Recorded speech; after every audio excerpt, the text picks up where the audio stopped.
Welcome to Sweet Life Beat Life. We hope this video helps. You must act now. Enable developer options by tapping build number 7 times, then open developer options and turn on USB debugging so the device accepts commands.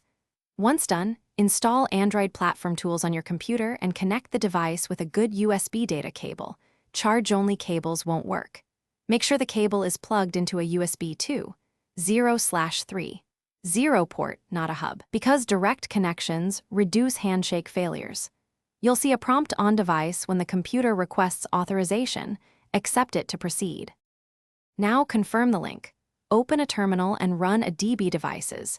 You should see your device ID and the word device. If it shows unauthorized, revoke USB debugging authorizations on the phone and reconnect, then accept the RSA fingerprint prompt. This authorizes the PC. If the list is empty, run a db kill server and a db start server to restart the daemon, then run a db devices again. Make sure USB mode is set to file transfer or MIDI when required, because some phones block a db in charge-only mode.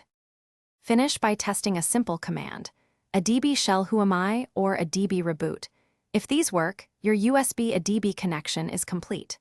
For file operations, use a db push and a db pull, because they rely on the same authorized channel.